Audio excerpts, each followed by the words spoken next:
Jose Eduardo dos Santos' 38-year reign over Angola finally came to an end this year after he surprised many by announcing his retirement. But his hand-picked successor, João Lourenço, was inaugurated as president when the ruling MPLA party won the election. Now, Lourenço until recently served as a defense minister. He says he will attract more foreign investment and be recognized as a leader who brought an economic miracle to the southern African country. Well, before his departure from office, Dos Santos passed decrees shoring up his power and leaving doubts about how much room the new president would have to maneuver. He also remains head of the ruling Popular Movement for the Liberation of Angola, MPLA, retaining the power to control the direction of the government. Now, Lourenço has said Dos Santos will not wield power behind the scenes, but with Dos Santos still holding a key position as the ruling party, how possible will this be? Well, these are the big questions we're asking right now. There are so many dynamics in Angola going forward, especially knowing that the former president is the big guy behind the scenes. Now, Collins Mweke is a global affairs analyst and he joins us right now from Belgium. We have him on phone joining us now. Collins, good morning. It's good to have you join us right now. My pleasure to be here, Mike. Thanks for having me. All right. Angola has the third president so far since their independence in 1975. But as it is right now, the hand-picked, so to say, new president, João Lourenço, he is promising a lot of change, promising a lot of good things for Angolans. But with the former president who has ruled for 38 years being behind the scenes, what difference is he going to make? It is doubtful that, going by the look of things, and indeed the excellent summary that you have given, it does look like we are looking at an old wine in a new bottle.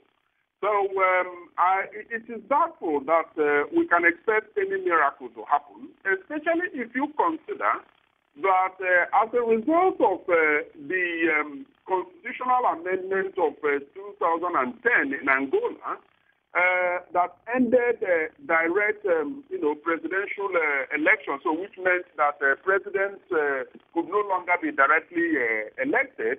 As a matter of fact, the new president lost this particular election because he was not directly elected. Now, he became president on the strength of, members of his party, the MPLA, winning majority of the seats in parliament. So that gave him the presidential power.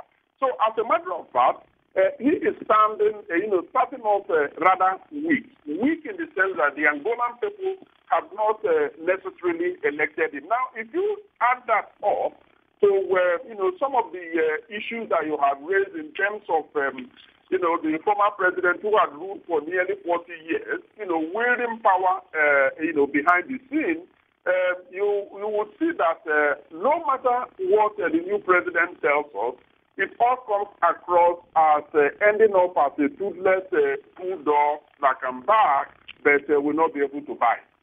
Indeed, and looking at the different measures put in place by the former president, saying that he even froze the appointments of military officers and intelligence security chiefs until 2025, really meaning that if Lourenço today starts having ideas of wanting to change anything in the government of the country, he would have to resort to a meeting with Dos Santos first of all. So what future really lies for Angola that is now struggling economically?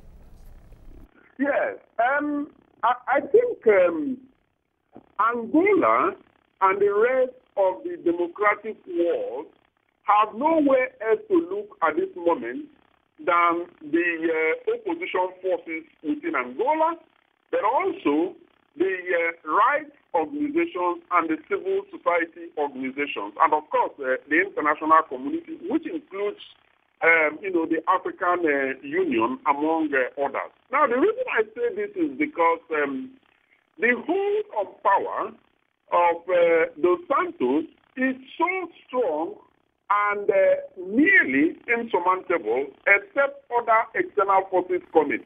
Now, the external force, the immediate external force that can come in here is a coalition of the opposition parties. As you know, they won close to 45% of the election, and as I pointed out, the new president Lorenzo lost the direct presidential election. Now, if the opposition forces are able to put their differences aside and come together, I think they will be able to mount, a strong force against the MPLA and be able to topple the government and therefore, provide a new direction for the people of Angola, both in terms of the economy and in terms of fighting corruption. All right. There are, from the Transparency International ratings, Angola is 163rd out of 167 most corrupt country in the world when it comes to the perception. And there is also the records of the children of former President Dos Santos. The daughter Isabel is seen as the richest woman in Africa. True. And his son, all of them are in charge of oil and gas, in charge of banking telecoms, and so on in the country. When it comes to corruption, what difference really is the new president going to be in the perception in trying to change things?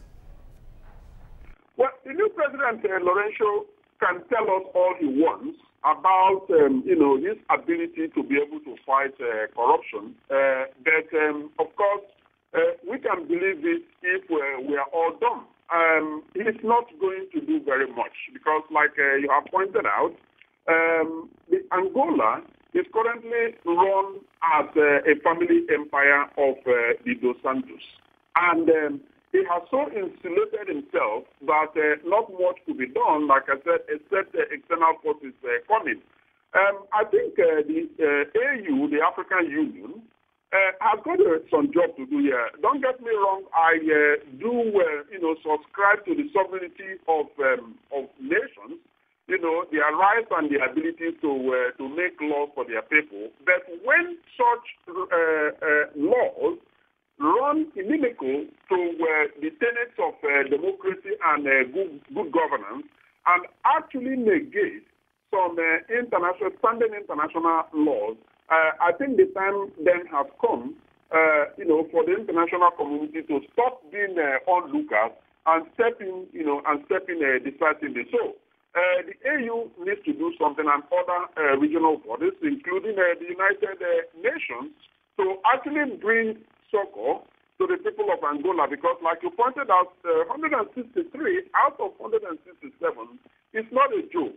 And then if you look at the infrastructure index of the African Development Bank, you will see that Angola is nearly one of the 10 bottom, and year in, year out, it is getting worse. So you ask yourself, all of the oil revenue that came, during the boom, where have they been? How come they weren't channeled into, building the infrastructure of Angola? Well, the simple answer is that they have been in the pocket of the Dos Santos family. So, short of divine intervention, I believe that other human external forces really need to step in here to save the people of Angola. Yes, talking about divine intervention, really, that was what I wanted to ask you, because you talked about the need for the opposition parties to come together to form a stronger alliance. But then MPLA and, of course, the former president now control almost all the structures, including the electoral body. And even that aside, SADC, the regional bloc, is already patting itself on the back for a job well done for a smooth transition of power in Angola. So how much really would you expect from such bloc already saying that everything is good in that country?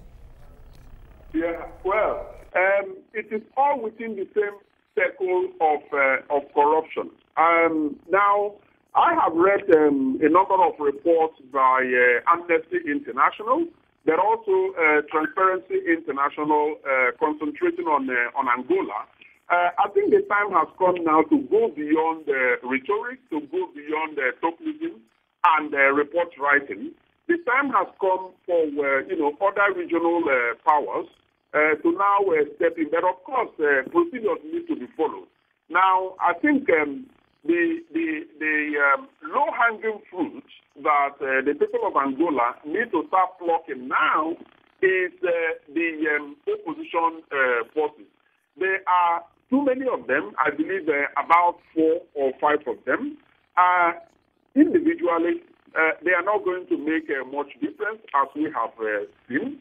But collectively, if they are able to go beyond their own personal agenda, personal interests, they can form strong forces and then make a very strong representation to international bodies to step in. And I think if such requests come, I think they will be able to step in. All right, Collins. I see not much, that could be done. Okay. All right, Collins, thank you very much. Thank you so much for joining us on TVC Breakfast. Thank you.